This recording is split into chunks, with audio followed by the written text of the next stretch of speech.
cold, very snowy morning to the first vlog of 2025. This is going to be just a very slow, cozy start to the new year because, as always, like slow is my keyword that I'm going to just try and keep in mind going forward. It's something that I'm always trying to do. I'm always trying to slow down, and especially with my reading. So I'm sort of putting any challenges that I have, there weren't that many, but I'm just putting them on hold for the year. I just want to have a year of just total mood reading.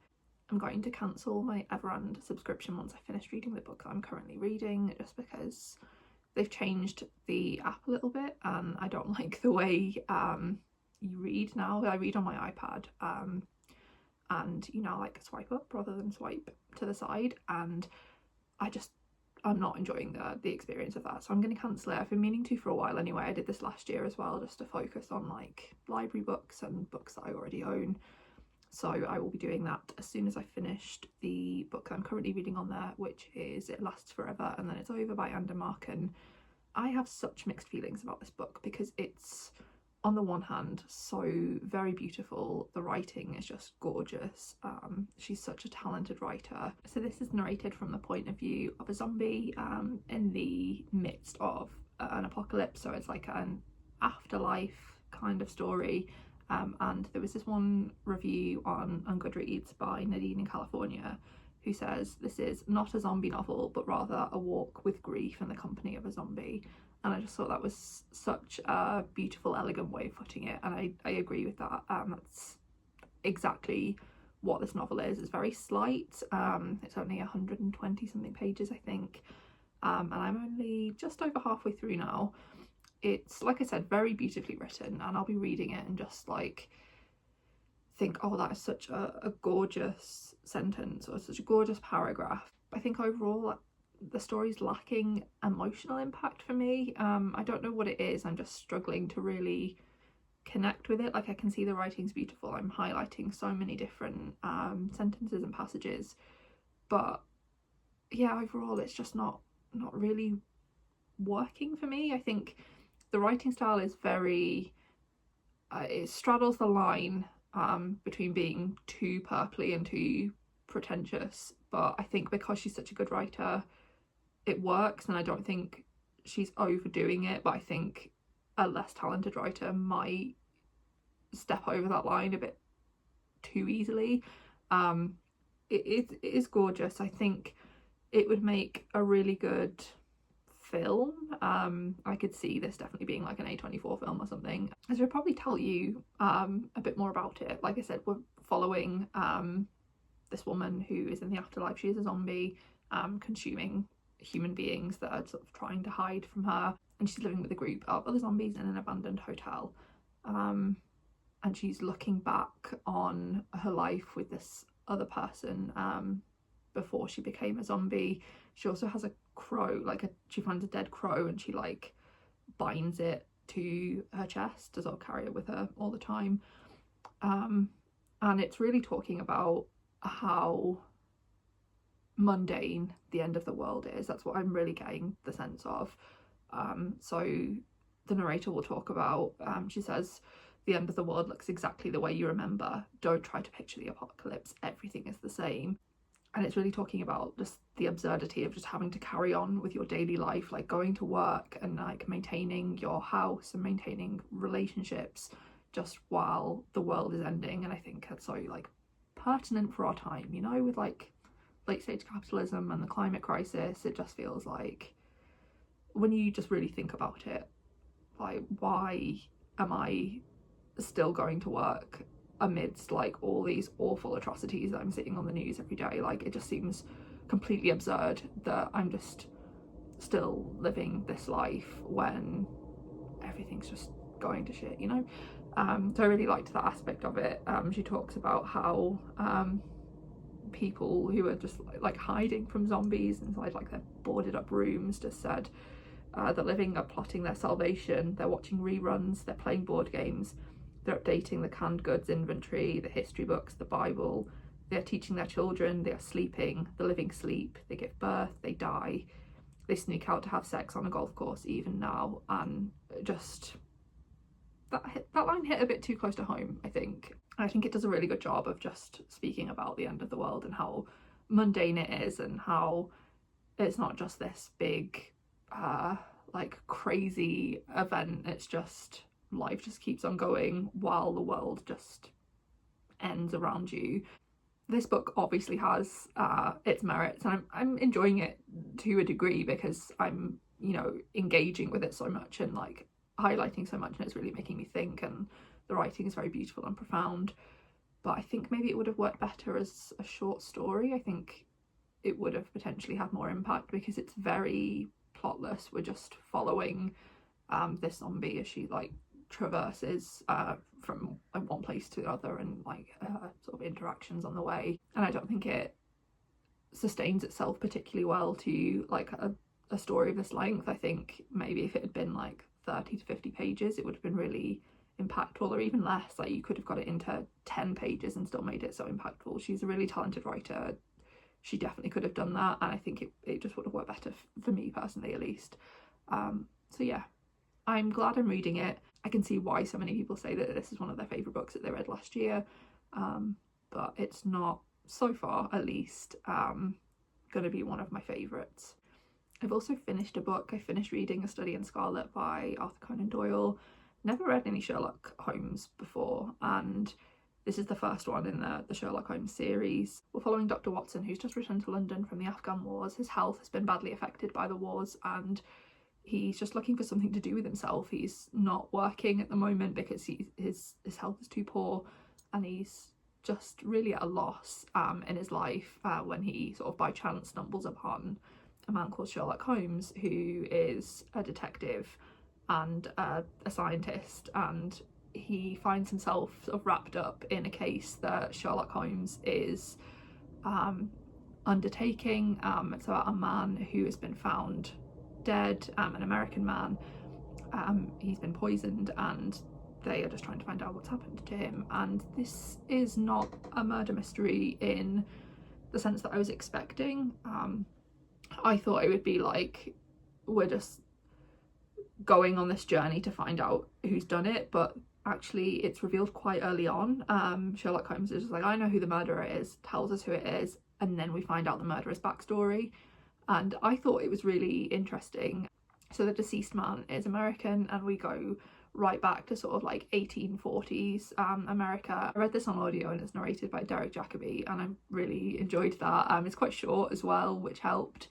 Yeah, it was just so engaging. I thought it'd be really dry. I just never had any interest really in reading Sherlock before, but I thought, because I want to try and read more classics, I thought I'll give it a shot, because I didn't think I'd like Agatha Christie, and I do quite like Agatha Christie. So yeah, I'm really glad I read this. I love the relationship between Dr. Watson and Sherlock. I think Sherlock's such a funny character.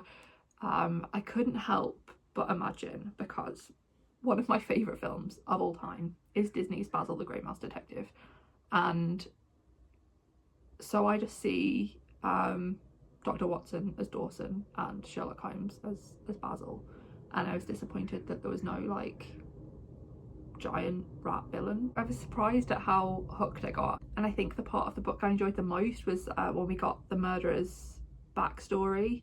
So we go back to the US in that time, and I thought that was just really, really good and really fascinating. And yeah, I just want to read more now. I'm really hooked on the series, so that was a nice surprise. It's not really a murder mystery, it's more of an adventure book. You definitely can't sort of guess who the killer is yourself. You just have to take Sherlock Holmes' word for it, and then you hear how he realised that this person was the killer. So it's not something that you can solve alongside him, but I really didn't mind that because I'm crap at solving mysteries. So yeah, really glad I read this, and I'll try and read some more of that series soon, because I really enjoyed reading it just as I was knitting. It felt really cosy to me. Those are the books that I am currently reading / have just read, and I'll talk to you about some more as the vlog progresses. I've had a really nice start to the new year. I didn't do anything sort of for Hogmanay because was feeling a bit ill, so I just went to bed at like 10:30 like I normally do after watching Lost. And then New Year's Day, it snowed. It was so beautiful. I had such a lovely snowy walk, and it snowed every day since. And then a couple of days after New Year, I got together with my friends from swimming. We had a bonfire on the beach, and it was just such a beautiful start to the year. I'm just feeling so loved and positive, and it really doesn't feel like January to me this year. I just feel so good in myself. I haven't set any sort of goals or anything. It's just been like a continuation of last year, but it was just nice to sort of start the slate clean with a new year. I'm finding the transition back to not eating chocolate for every meal quite difficult, but we'll get there. And yeah, I feel so happy and positive, and I'm excited for what the rest of the month will bring.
Hello, so I finished reading It Lasts Forever and Then It's Over by Anna Markin, and unfortunately this just ended up being not quite for me towards the end. I felt like it really dragged, and it's a novel that's only about 120 pages. I think it was a really interesting exploration of grief, told in just like a very different way. So it's sort of told through the afterlife, and just sort of an afterlife essentially as like life without the person that you've lost, and just I suppose you could call the monotony of the book like a metaphor for grief as well, but it just didn't work for me as a reading experience. I think maybe this is one that I would return to if I experience a profound loss and profound grieving. So in my life I've had like grandparents die when I was a lot younger, and sort of various relatives that I was upset at their passing, and did grieve for them, but not to the extent of the grief represented in this book. I've never had somebody like pass away who I was like very, very close to in my adult life. I've had it as a child, like I said, my grandparents passed away when I was a lot younger, but I think you just process grief very differently as a child, and I don't remember a lot of that experience. And I think this is very specifically about grief as in like losing somebody from your life, maybe like not necessarily through death, like there'll be like numerous reasons, but it's grief for a person and not grief in like other senses. I'm a firm believer that you can experience grief without experiencing death or like loss of a person, but that didn't represent that kind of grief, so I didn't relate to it as much as maybe I would have had I experienced a loss like that. So yeah, I think it was very well written, very profound, but it just lacked that sort of emotional like gut punch for me, and I don't know if that's to do with the book itself or just because I haven't experienced a profound loss like that. Hopefully I will never find out, but yeah, that it was perfectly fine and I would recommend it to certain people, but overall just not for me.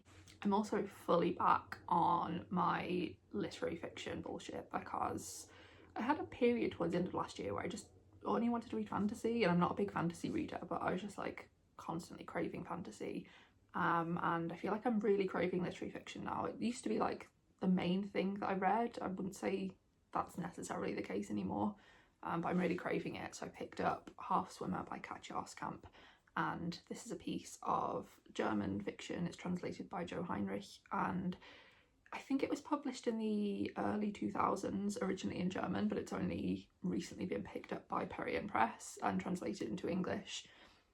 I find Perrier Press to be quite hit and miss. I've really enjoyed some of their titles and not so much others. They publish a lot. I don't know if they publish exclusively literature in translation, but in any case they publish a lot of literature in translation, and this gets a terrible rating on Goodreads. It's like 2.96 or something, but it just sounded so interesting. I was like, I'm not gonna let that put me off. It's on Everand, I'm gonna try it out, and I'm really enjoying this. I think maybe it's lacking a bit of context. So this is a series of not really short stories because they're all interlinked and they're all about one person, but it's just like snapshots of this young girl's life in East Germany. So it's sort of set in the mid-80s, and she's growing up and coming of age around the time that the wall comes down, and it's just like very fragmentary scraps of her core memories essentially, and they're not necessarily like big things that have happened in her life. They're just like very quiet moments a lot of the time, such as like a drive with her grandparents in the car to go to the shops, and like her mother coming home drunk from a work party once. And I think potentially there's a bit of I don't want to say mismarketing, but it makes it seem like it's going to be stories about East Germany, and it's not really. Like I said, it's this girl talking about her life and reflecting on her life.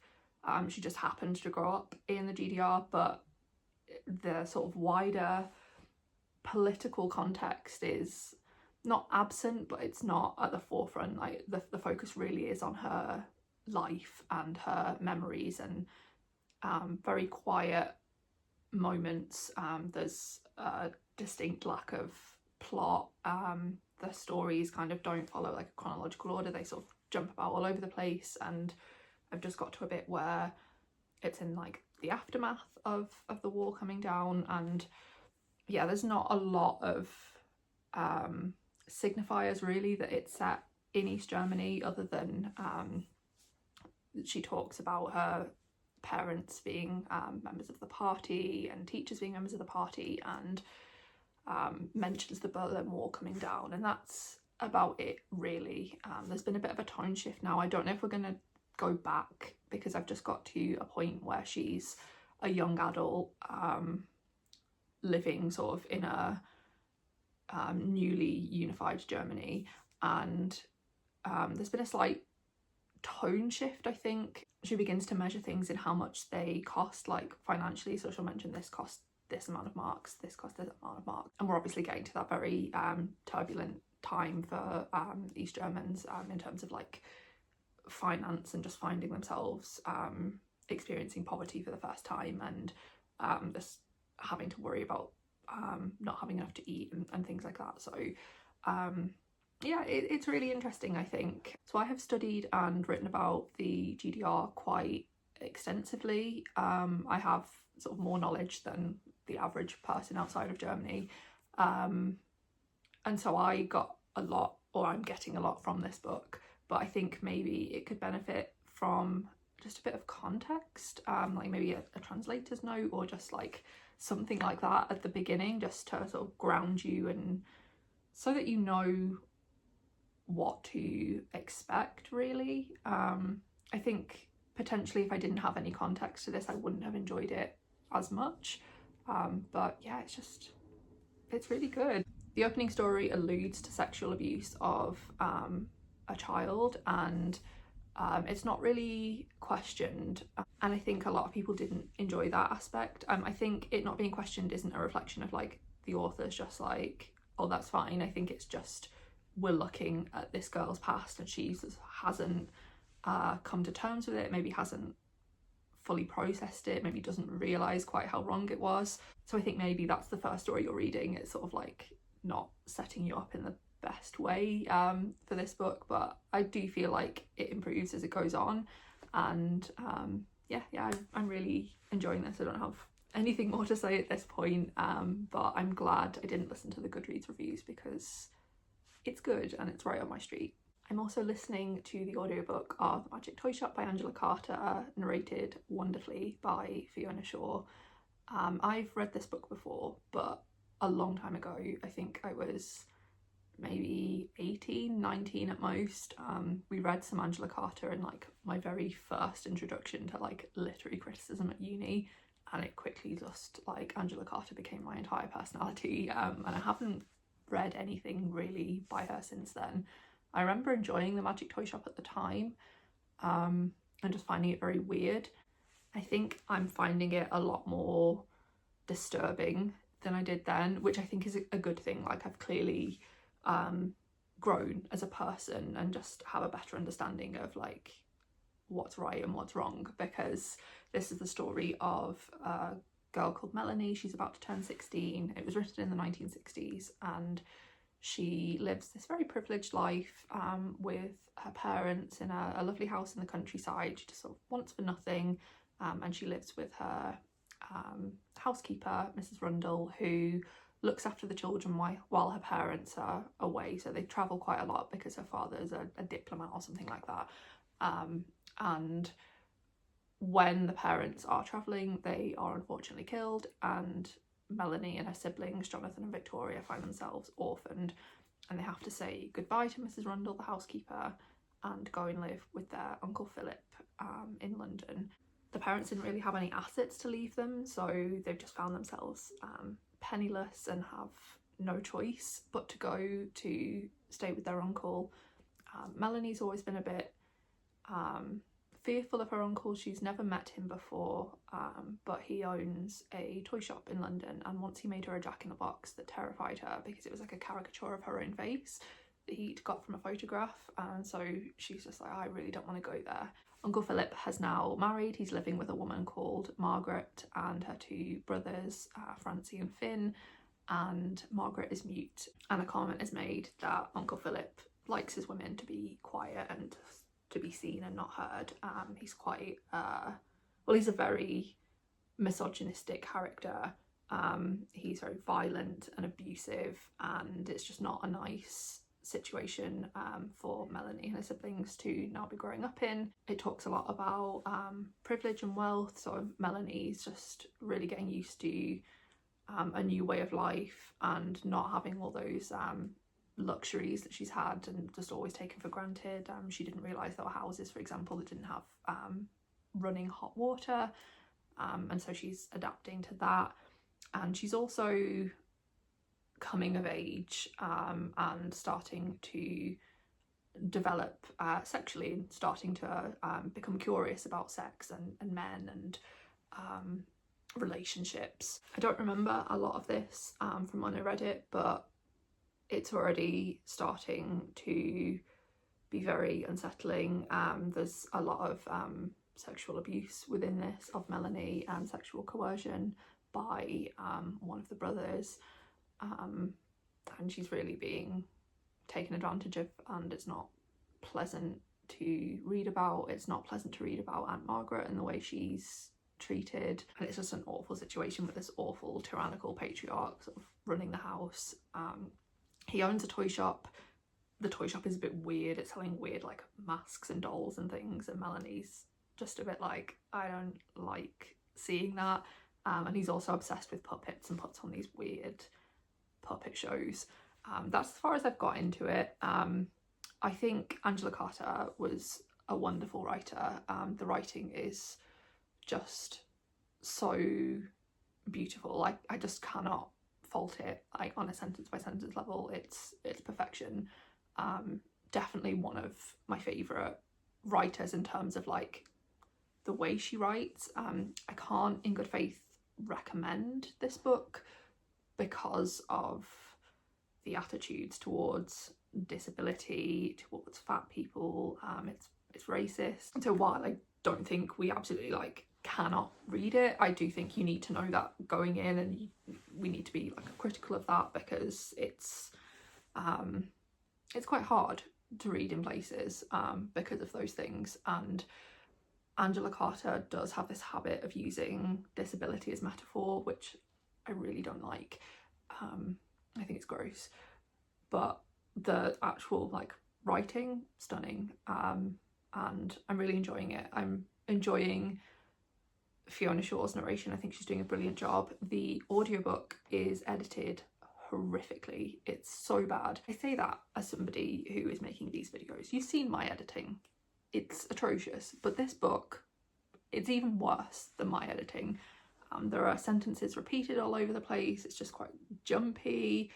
Sometimes it'll be like 2 sentences just repeated, and it's really shoddy because it's an Audible production. I'm not listening to it on Audible, I'm listening to it through my library, but like Audible produced it, and it's just like, you have so much money, like you could make this absolutely perfect. You've got the perfect narrator for it, and you can't be asked to go through and correct some really glaring errors in your audiobook. It's just baffling to me. But yeah, I'm enjoying it. It's weird to think that I wasn't that much older than Melanie in the book last time I read this, and just it's been really interesting to see sort of what I've picked out of it this time that I wouldn't have, like my younger self wouldn't have realised, and my younger self potentially wouldn't have realised how abusive the relationship between Melanie and Finn is. But yeah, really glad that I'm rereading this one, and I think I'm taking a lot more from it, just in terms of the writing style and everything, just because I've grown and matured as a reader and as a person. I think I'm getting a lot more out of this book this time round. So that's all I've been reading, all I'm in the middle of at the moment. I think I need a bit of a palate cleanser from other true fiction, so I might just pick up Witch Hat Atelier tonight and just read volume 2 of that, just to come down from the brain power that is taken up by all the literary fiction. So yeah, catch you in the next update.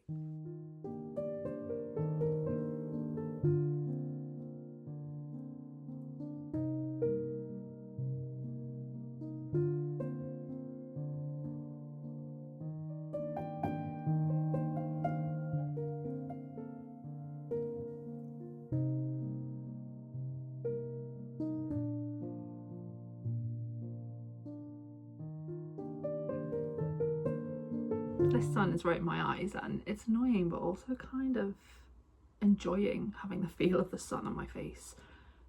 It's something that we don't get a lot in Scotland in the winter or even the summer, so I'm just enjoying it.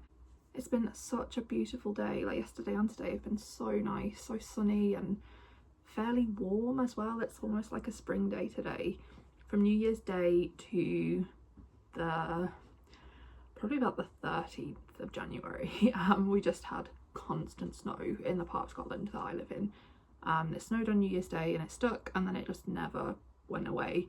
It snowed a little bit more, but not a huge amount, but it was just so cold that it just stayed put for all that time, and it was just awful going outside anywhere.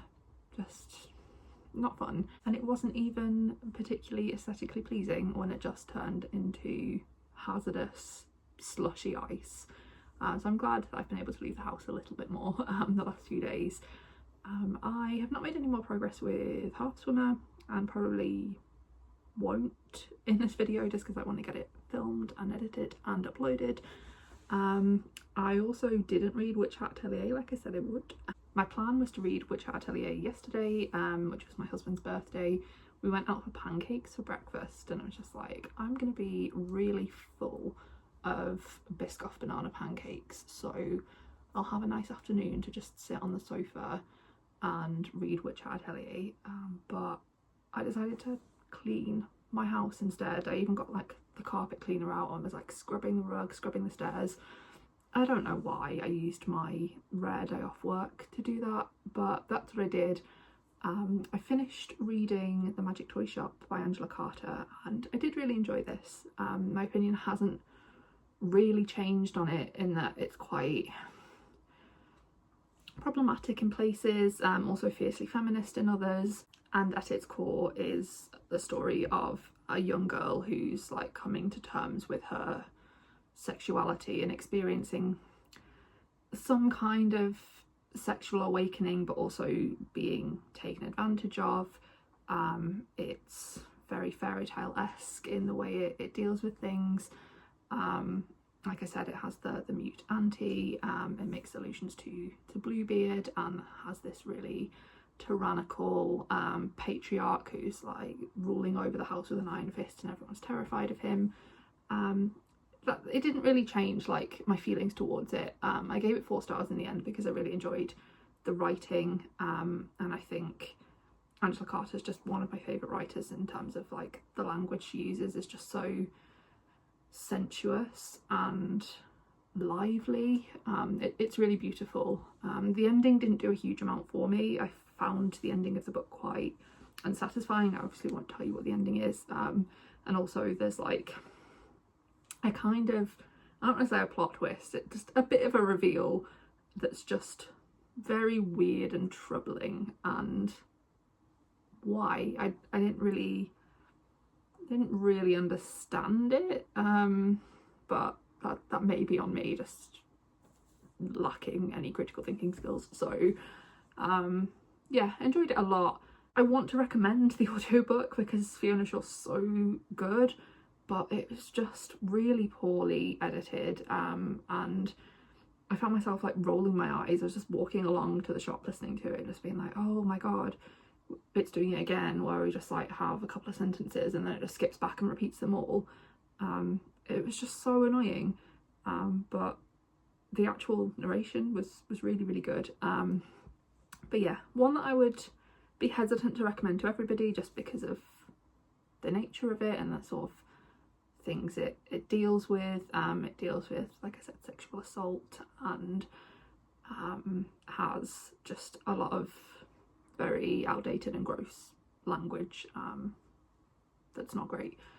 But yeah, enjoyed it overall, and I really want to get back into reading Angela Carter. So if you have any recommendations for places to start, I've read a few things, like I think I've read The Bloody Chamber but when I was really young, and I've read the Book of Fairy Tales, I think, but I would happily reread them again unless you have like any other suggestions of sort of where to go next.